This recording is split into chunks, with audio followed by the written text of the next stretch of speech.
ஒரு வாரம் தான் இருக்குது பாக்யலட்சுமி சீரியல் முடிகிறதுக்கு. ஏற்கனவே ஆகாஷ்க்கும் இனியாவுக்கும் கல்யாணம் நடந்துருச்சு. அதில் வந்து லீக் ஃபோட்டோஸ்லாம் வந்துச்சு அப்படிங்கிறத பற்றி நம்ம சொல்லியிருந்தோம்.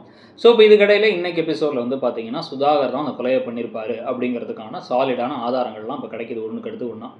ஏன்னா அந்த சிசிடிவி ஃபுட்டேஜை வச்சு இவர் தான் ஏதோ பண்ணியிருக்காரு, பிளான் பண்ணியிருக்காரு. இவரே ஏதோ ஒரு கைகலப்பில் அந்த பையனை தள்ளி விட்டுருக்கணும். இல்லைனா அவனுக்கு ஏதோ மருந்து கொடுத்து அவனை வேணும்னே கொன்று அந்த பழியை தூக்கி இந்த குடும்பத்து மேலே போட்டு 2 விஷயத்தையுமே வந்து தீர்த்து வந்துருக்கணும், இதான் நடந்திருக்கணும் அப்படின்னு ஆகாஷ் தான் அறிவுபூர்வமாக சொல்கிறார். ஸோ இப்போ ஆகாஷை ப்ரில்லியண்ட்டாக காமிக்கிறாங்க.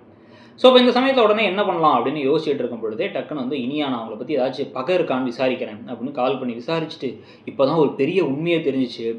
சந்திரிகா ஒரு பெரிய பணக்காரங்களாம், சந்திரிகாவுடைய ஹஸ்பண்டும் பெரிய பணக்காரங்களாம். அவங்களுக்கு பிறந்ததான் நிதிஷ். அந்த ஹஸ்பண்ட் இறந்ததுக்கப்புறமா அந்த கம்பெனியில் வேலை பார்த்துட்டு இருந்த சுதாகர் சந்திரிகாவை கல்யாணம் பண்ணிக்கிட்டாரு. சொத்தெல்லாம் அவர் பக்கம் வரணுங்கிறதுக்காக நிறைய விஷயங்கள், நிறைய பிரச்சனைகள், நிறைய ட்ராமாக்கள் போயிட்டு இருந்திருக்கு. அதனால தான் நிதிஷ் கூட அவங்களுக்கு கோபம்லாம் வந்திருக்கு. ஸோ இப்போ நிதிஷை கொண்டதுனால மொத்த சொத்துமே இவர்கிட்ட தான் இருக்க போகுது அப்படின்னு தெரிஞ்ச உடனே இப்போ ஒரு பெரிய ஷாக் இவங்களுக்கு. ஸோ இந்த ஷாக்கில் வந்து இப்போ என்ன பண்ணுறது அப்படின்னு யோசிச்சுட்டு பாக்கியா என்ன சொல்கிறாங்கன்னா, இதெல்லாம் சந்திரிகாட்ட போய் பேசணும், அவங்க மூலமாக நமக்கு ஒரு வழி கிடைக்கும்னு தோணுது அப்படின்னு நேராக கிளம்பி அந்த வீட்டுக்கு போகிறாங்க. ஆனால் சுதாகர் வீட்டில் இருக்கிறதுனால ஒரு வெளில வர வைக்க முடியல. இங்கேயும் ஆகாஷ் தான் ஒரு ஐடியா கொடுக்குறாரு. அவர் என்ன பண்ணுறாரு அப்படின்னா வந்து ஒரு ஃபோன் போட்டு டக்குன்னு ஏதாச்சும் சொல்லிடலாம் அப்படின்னு முடிவு பண்ணி என்ன பண்ணுறாருன்னா, நீங்கள் தான் கொலை பண்ணீங்கன்னு எனக்கு தெரியும், உடனே இந்த கிளாஸ் ஃபேக்ட்ரி கிட்ட வாங்க அப்படின்ன உடனே இவர் உடனே சரின்னு கிளம்பி போகிறாரு. இவர் கிளம்பி வந்ததுக்கப்புறமா இந்த விஷயத்தை நான் பார்த்துக்கிறேன்னு கிளம்பி எழில் தனியாக போகிறாரு. எழில் என்ன பண்ணுவார்னா அந்த கிளாஸ் ஃபேக்ட்ரியில் வச்சு ஒரு கையும் குளமாக பிடிக்க போகிறாருன்னு நினைக்கிறேன். ஸோ அது ஒரு பக்கம் இருக்குது. இப்போ வீட்டுக்குள்ளார செழியனும் பாக்கியாவும் போனால் அந்த அம்மா ஒத்துக்கவே மாட்டுறாங்க. என்ன என் பிள்ளையை கொண்டுட்டு என் மூஞ்சில் வந்து முடிக்கிறீங்களா, உங்கள் கொலகார குடும்பத்தை விட மாட்டேன் அப்படின்னு வந்து பாக்கியாவை பிடிச்சி தள்ளலாம் செய்கிறாங்க. அப்போ செடியெல்லாம் கோவப்பட்டு இருக்கும்போதே பாக்கியா இதெல்லாம் பண்ணது உங்கள் ஹஸ்பண்ட் தான், நாங்கள் பண்ணல அப்படின்னா அவங்க நம்ப மாட்டேங்கிறாங்க.